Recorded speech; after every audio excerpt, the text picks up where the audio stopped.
ஒன்றாய் காண அங்கு கற்பகம் என்னும் கடவுளின் மெய்யில்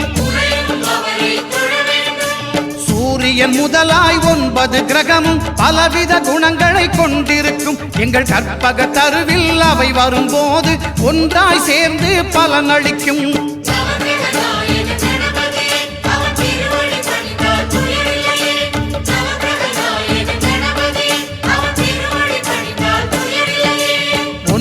கோளும் ஒன்றாய் காண